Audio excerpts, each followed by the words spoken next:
السلام علیکم dear students, آج کا ہمارا نیا ٹاپک ہے ساؤنڈ، جو آپ کی ٹیکسٹ بک میں چیپٹر نمبر 5 ہے، جو سٹارٹ ہوتا ہے پیج نمبر 48 سے۔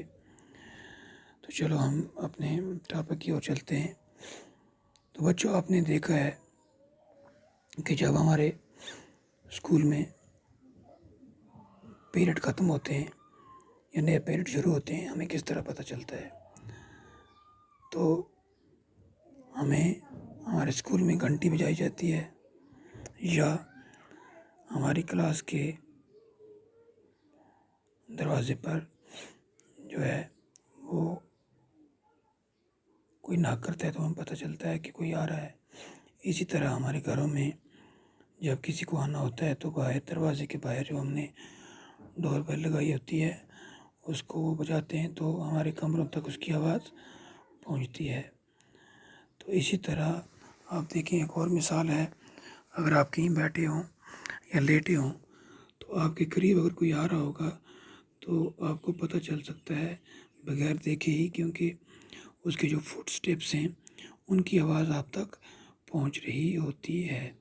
اسی طرح آپ نے ایک کھیل کھیلا ہوگا جسے ہائیڈ اینڈ سیک کہتے ہیں، یا ہماری پہاڑی زبان میں اسے چھپی ٹونڈی بولتے ہیں۔ تو اس گیم میں کیا ہوتا ہے؟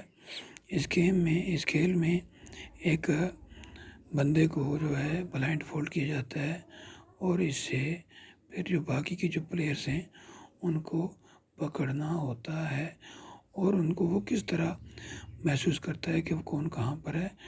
تو وہ بھی ساؤنڈ جو ہے اس کی، ان کے قدموں کی ساؤنڈ سے وہ اندازہ لگا لیتا ہے کہ کون کہاں پر ہے، پھر وہ انہیں پکڑ لیتا ہے۔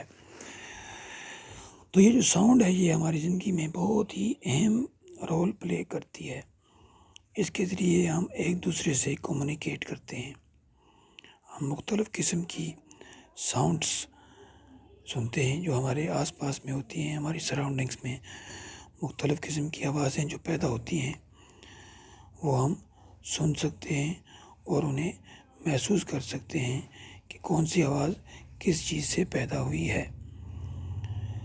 تو اسی طرح آپ کی جو سراؤنڈنگس میں مختلف آوازیں پیدا ہوتی ہیں، آپ ان کی ایک لسٹ بنائیے۔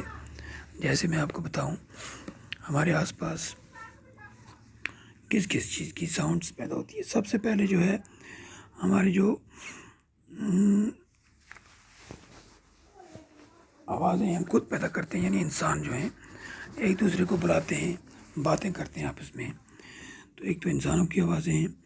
اس کے بعد جو مختلف جانور ہماری جو ہم پالتے ہیں، جیسے گائے، بکری، بھیڑ وغیرہ، یا اس کے علاوہ جو باقی جانور ہیں، کتے، بلیاں، یا پھر پرندے مختلف طرح کے، وہ بھی چوں چواں کرتے رہتے ہیں، تو ان کی یعنی جانوروں کی آوازیں ہوتی ہیں۔ اس کے بعد کچھ آوازیں ایسی ہیں جو مشینوں کی ہوتی ہیں، جیسے گاڑیاں چلتی ہیں، اسکوٹر ہے، موٹر سائیکل وغیرہ، وہ جب ہمارے آس پاس کی سڑکوں سے گزرتے ہیں تو وہ بھی آواز، ان کے انجن سے جو آواز نکلتی ہے وہ بھی ہمیں سنائی دیتی ہے، یا کبھی کبھار ان گاڑیوں سے ہارن بجائے جاتے ہیں، ان کی بھی آوازیں ہوتی ہیں۔ یہ ہیں ہماری سراؤنڈنگ سے مختلف آوازیں جو ہمیں سنائی دیتی ہیں۔ اس کے علاوہ اگر آپ اپنے اسکول کے میوزک روم میں جائیں، اگر ہو وہاں پر، تو وہاں پر آپ دیکھیں گے مختلف طرح کے میوزیکل انسٹرومنٹس ہوں گے، جس طرح آپ دیکھ رہے ہیں اس تصویر کے جو باٹم میں مختلف انسٹرومنٹس ہیں، میوزیکل انسٹرومنٹ۔ بالکل لیفٹ سائڈ میں ہارمونیم ہے، اس کے پاس ایک لمبا سا انسٹرومنٹ ہے جو پیچھے سے گول ہے، آگے اس میں تار لگے ہوئے ہیں، اسے ستار کہا جاتا ہے، اور پھر نیچے ایک فلیوٹ ہے جسے ہم بانسری بھی کہتے ہیں، اور اس کے اوپر جو ہیں 2 طبلے ہیں۔ اس کے علاوہ بھی اور بہت سارے انسٹرومنٹس ہوتے ہیں۔ اب ان انسٹرومنٹ سے ساؤنڈ کس طرح پیدا ہوتی ہے، اور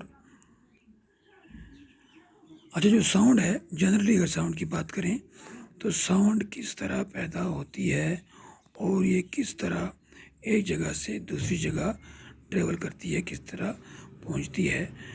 ہم ساؤنڈ کو کس طرح سنتے ہیں، اور جو ساؤنڈس ہیں ڈفرینٹ ٹائپس آف ساؤنڈس جو ہیں ان میں سے کچھ ساؤنڈس اونچی ہوتی ہیں اور کچھ جو ہے وہ ان سے کم، ان کی یعنی اونچی نہیں ہوتی ہیں، تو یہ دھیمی ہوتی ہیں۔ ہم ان تمام چیزوں کے بارے میں اس چیپٹر میں، اس ٹاپک میں ڈسکس کریں گے۔ تو ہمارا جو سب سے پہلا سب ٹاپک ہے اس چیپٹر میں یا اس ٹاپک میں، وہ ہے sound is produced by a vibrating body, یعنی ساؤنڈ جو پروڈیوس ہوتی ہے وہ ایک وائبریٹنگ باڈی سے پیدا ہوتی ہے۔ تو اس کے لیے touch the school bell when not in use, what do you feel? Again touch it when producing sound, can you feel it vibrating? کہتے ہیں کہ آپ کے اسکول میں جو گھنٹی ہے، جو بیل ہے، آپ اس کو جب وہ نارمل حالت میں ہو، جب اس کو بجایا نہ جا رہا ہو، تو آپ اس کو ٹچ کریں، اچھی طرح اس پہ ہاتھ پھیریں، اور اس کے بعد جب وہ گھنٹی بجائی جاتی ہے، جب اس پہ ہتھوڑا مارا جاتا ہے، اس وقت آپ اس پہ ٹچ کریں تو آپ کو کیا فرق نظر آئے گا؟ کیا اس وقت اس میں کچھ وائبریشن نکل رہی ہے؟ کیا وہ وائبریٹ ہو رہی ہے؟ آپ کو محسوس ہو جائے گا۔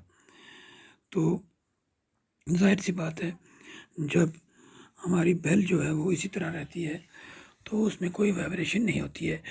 جیسے ہی ہم اس پہ تھوڑا مارتے ہیں، اس وقت اس میں بہت زیادہ وائبریشن نکلتی ہے، جو ہم آسانی سے محسوس کر سکتے ہیں کہ اگر ہم اس وقت اسے ٹچ کریں گے تو وہ وائبریشن ہم آسانی سے محسوس کر سکیں گے، کیونکہ وہ وائبریشن اس بیل سے ہماری باڈی میں ٹرانسفر ہوتی ہے۔ اسی طرح ایک اور ایکٹیویٹی ہے، آپ ایک ربر بینڈ لے لیں اور اس کو ایک پنسل باکس کے جو ہے ارد گرد جو ہے اس کو لگا دیں، جس طرح فگر 5.3 میں یہاں پر دکھایا گیا ہے۔ تو اس کے بعد کیا کریں، اس میں 2 پنسل آپ انسرٹ کریں باکس کے جو ہے 2 اینڈ کے درمیان۔ اب آپ کیا کریں، ایک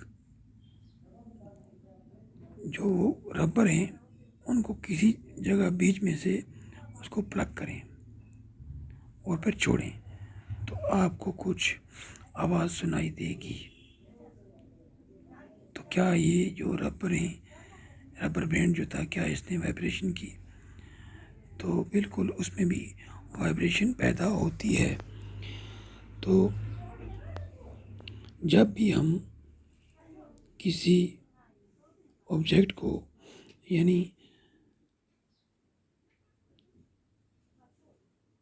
جب بھی کسی آبجیکٹ سے جو ہے آگے اور پیچھے کی طرف موشن ہوتی ہے، اس کو ہم کیا کہتے ہیں؟ اس کو ہم وائبریشن کہتے ہیں۔ یعنی دا ٹو اینڈ فرو اور بیک اینڈ فورتھ موشن، یعنی کسی بھی آبجیکٹ کی جو موشن آگے اور پیچھے، برابر آگے پیچھے ہو، اس کو ہم وائبریشن کہہ سکتے ہیں۔ When a tightly stretched band is plucked, it vibrates and produces sound. When it stops vibrating, it does not produce any sound. اسی طرح وہ جو ربر بینڈ ہے، جو ٹائٹ باندھا گیا ہو اچھی طرح سے، جب ہم اس کو پلگ کریں گے، پکڑ کر چھوڑیں گے، تو وہ کبھی آگے جائے گا، کبھی پیچھے جائے گا، لگاتار آگے پیچھے ہوگا، اور اس سے ایک ساؤنڈ ہوگی پیدا، تو یعنی یہ وائبریشن ہوگی، اور اس وائبریشن سے ایک آواز پیدا ہوتی ہے، اور جب اس کی وائبریشن رک جاتی ہے تو اس میں سے آواز پیدا ہونا بھی بند ہو جاتی ہے۔ تو یہ ہمارا آج کا جو ہے آج کی کلاس تھی، تو اس کے بعد جو ہے ہم انشاءاللہ کل کنٹینیو کریں گے۔ That is enough for today.